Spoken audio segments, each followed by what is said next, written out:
बंधु माने आजिर एही कार्यक्रम को आपण मानकु स्वागत। आजिर एही कार्यक्रमटी कन्या राशि व्यक्ति विशेष मानक पई बहुत गुरुत्वपूर्ण अटे, बहुत ही खास अटे।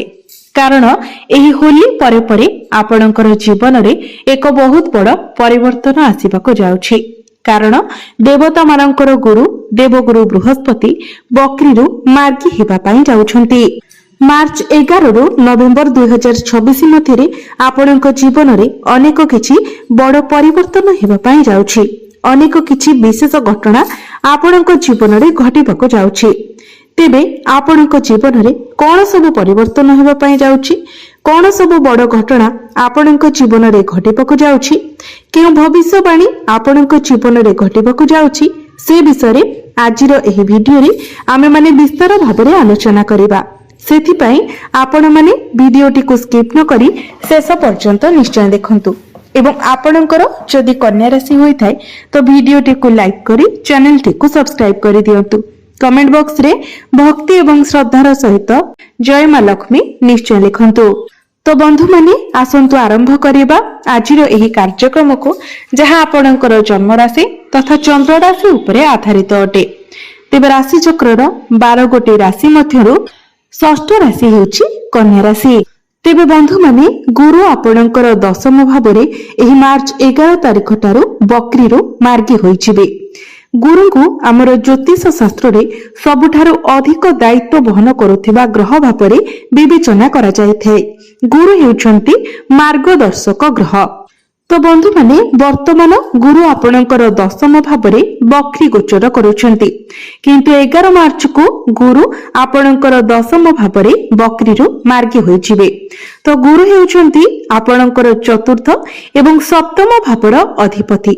तो चतुर्थ भाव एवं सप्तम भावर अधिपति होई गुरु आपणकर दशम भावरे मार्गी होइजिबे। तो पूर्वरु आपण आपणकर कैरियर को लेकी बहुत द्वंद्व रे रहुथिले, एबे मध्य आपण आपणकर कैरियर को लेकी बहुत कंफ्यूज रे रहुछंती। आपण चाकरी रे परिवर्तन चाहुछंती, किंतु सठिक निष्पत्ति आपण नै पारु नाहंती। सठिक रास्ता आपण निज पई खोजि पारु नाहंती। मु पूर्वरु ही आपण को कहिथिली जे गुरु हेउछंती मार्गदर्शक ग्रह। तो 11 मार्च परे आपण सठिक पथ पाइबे। 11 मार्च परे आपणकर इंटरव्यू पई आपणको कॉल आसी पारे एवं आपणकर चाकरी रे मध्य परिवर्तन आसी पारे। जदि आपणक पाखरे चाकरी नाही तो आपणको चाकरी मिलिबार बहुत अधिक संभावना रहुछि। तेनु आपण निज तरफरु चेष्टा जारी रखंतु। आपणकर कैरियर रे किछि परिवर्तन मध्य आसी पारे। तेबे एहा परे परे जून मासरे गुरु आपणकर एकादश भावरे उच्चस्थ होइजिबे। तो जेते बेले गुरु आपणकर एकादश भावरे प्रवेश करिवे, दीर्घ 12 वर्ष परे गुरु निजर उच्च राशि रे प्रवेश करिबाकु जाउछंती। कारण गुरु गोटिए राशि रे गोटिए वर्ष पर्यंत गोचर करिथांती। तो दीर्घ 12 वर्ष परे गुरु कर्कट राशि रे प्रवेश करिबाकु जाउछंती। तो जेमिति ही गुरु आपणकर एकादश भाव को प्रवेश करिवे, गुरुंकर दृष्टि आपणकर तृतीय भाव, पंचम भाव एवं सप्तम भाव उपरे रहिबो। एहार अर्थ जदि आपण विवाहित अटंती किबा आपण फैमिली प्लानिंग पई किछि प्लान करूछंती तो एही समय आपणक पई बहुत भलो रहिबो। जेतेबेले गुरु एकादश भावरे प्रवेश करिवे एवं आपणकर पंचम एवं सप्तम भाव को देखिबे तो यह आपणकर पिलामानक पई अत्यंत शुभ प्रभाव प्रदान करिबो। यह आपणकर शिक्षा पई मध्य बहुत भलो रहिबो। कारण पंचम भावटे होइथाय शिक्षार भाव, प्रेम जीवनर भाव एवं संतानर भाव। तो गुरुंकर दृष्टि जेतेबेले पंचम भाव उपरे पड़िबो तो जदि आपण प्रेम संपर्क रे अछंती तो आपणकर प्रेम जीवन रे आपण एक बहुत बड़ परिवर्तन देखिबाको पाइबे। आपणकर प्रेम विवाहर रूप मध्य नै पारे। एहा सहित गुरुंकर दृष्टि सप्तम भावरे शनि को उपरे पड़िबो। शनि आपणकर सप्तम भावरे गोचर करूछंती। शनि को पापी ग्रह बोली माना जायथाय। तो सप्तम गृह रे शनि आपणकर वैवाहिक जीवन रे किछिटा समस्या सृष्टि करूछंती। आपणक मध्यरे वैचारिक मतभेद सृष्टि करूछंती। शनि हेउछंती विलंबर ग्रह। तो शनि आपणक मध्यरे फाट सृष्टि करि पारंती। एमिति कि ଆପଣଙ୍କ ମଧ୍ୟରେ ବିବାହ ବିଚ୍ଛେଦ ମଧ୍ୟ ହୋଇପାରେ। ତେବେ ଗୁରୁଙ୍କର ଦୃଷ୍ଟି ଯେତେବେଳେ ସପ୍ତମ ଭାବ ଉପରେ ଶନିଙ୍କ ଉପରେ ପଡ଼ିବ ତ ଆପଣ ଆପଣଙ୍କର ବୈବାହିକ ଜୀବନରେ ଉନ୍ନତି ଦେଖିବାକୁ ପାଇବେ। ଆପଣଙ୍କର ବୈବାହିକ ଜୀବନରେ ଏକ ସକାରାତ୍ମକ ପରିବର୍ତ୍ତନ ଆସିବ। ଏହା ସହିତ ଆପଣଙ୍କର ଡେଲି ଇନକମ୍ ମଧ୍ୟ ବଢ଼ିବ। ଆପଣ କିଛି ପାର୍ଟନରସିପ୍ ବିଜନେସ୍ ମଧ୍ୟ ଷ୍ଟାର୍ଟ କରିପାରନ୍ତି। ଯେତେବେଳେ ଗୁରୁ ସପ୍ତମ ଭାବରେ ଦୃଷ୍ଟି ଦେବେ ତ ନିଶ୍ଚିତ ଭାବରେ ଆପଣଙ୍କର ଆୟରେ ବୃଦ୍ଧି ହେବାକୁ ଲାଗିବ। ଜୁନ୍ ଏବଂ ନଭେମ୍ବର ମଧ୍ୟରେ ଆପଣ ନିଶ୍ଚିତ ଭାବରେ କିଛି କାମ ଆରମ୍ଭ କରିବେ ଯାହା ଆପଣଙ୍କର ଏକ୍ସଟ୍ରା ଇନକମ୍ ସୋର୍ସକୁ ବଢାଇବ। ଏହା ବ୍ୟତୀତ ଗୁରୁଙ୍କର ଦୃଷ୍ଟି ଆପଣଙ୍କର ତୃତୀୟ ଭାବ ଉପରେ ମଧ୍ୟ ଅଛି। ଏହାର ଅର୍ଥ ହେଉଛି ଯଦି ଆପଣ କୌଣସି ଅନଲାଇନ କାମ କରନ୍ତି ଯେମିତିକି ଫେସବୁକ୍, ଇନଷ୍ଟାଗ୍ରାମ, ୟୁଟ୍ୟୁବ କିମ୍ବା ଅନ୍ୟ କୌଣସି ଅନଲାଇନ କାର୍ଯ୍ୟକଳାପ ସହ ଜଡ଼ିତ ତ ଏହିସବୁ କ୍ଷେତ୍ରରେ ଆପଣଙ୍କୁ ଅଧିକ ଶୁଭ ଫଳ ପ୍ରାପ୍ତି ହେବ। ଯଦି ଆପଣ କିଛି ଡିଜିଟାଲ ମାର୍କେଟିଂ କରୁଛନ୍ତି, ଅନଲାଇନରେ କିଛି ସେଲ୍ ପରଚେସ୍ କରୁଛନ୍ତି ତେବେ ଏସବୁରେ ଆପଣଙ୍କୁ ଅଧିକ ଫାଇଦା ମିଳିବ। ଜୁନ୍ ମାସ ପରେ ବିଶେଷ ଭାବରେ ଭଲ ହେବ ଯେତେବେଳେ ଗୁରୁ ଆପଣଙ୍କର ଏକାଦଶ ଭାବରେ ପ୍ରବେଶ କରିବେ।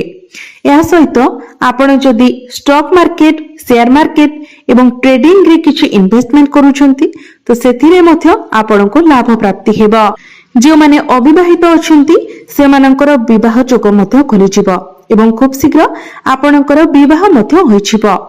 ଗୁରୁଙ୍କର ଦୃଷ୍ଟି ତୃତୀୟ ଭାବ ଉପରେ ପଡୁଥିବା ହେତୁ ଆପଣଙ୍କୁ ଛୋଟ ଛୋଟ ଯାତ୍ରାର ସୁଖ ମିଳିବ। ଆପଣଙ୍କ ବନ୍ଧୁମାନଙ୍କ ସହିତ ଆପଣ କିଛି ସମୟ ବ୍ୟତୀତ କରିପାରନ୍ତି। ଆପଣଙ୍କର କିଛି ନୂତନ ବନ୍ଧୁ ମଧ୍ୟ ସୃଷ୍ଟି ହୋଇପାରନ୍ତି। ଗୁରୁ ଆପଣଙ୍କର ଏକାଦଶ ଭାବରେ ଗୋଚର କରିବା କାରଣରୁ ଚାକିରି କ୍ଷେତ୍ରରେ ଆପଣଙ୍କର ପଦୋନ୍ନତି ହେବାର ବହୁତ ଅଧିକ ସମ୍ଭାବନା ରହୁଛି। ଗୁରୁ ହେଉଛନ୍ତି ଧନର କାରକ ଗ୍ରହ, ଭାଗ୍ୟର କାରକ ଗ୍ରହ।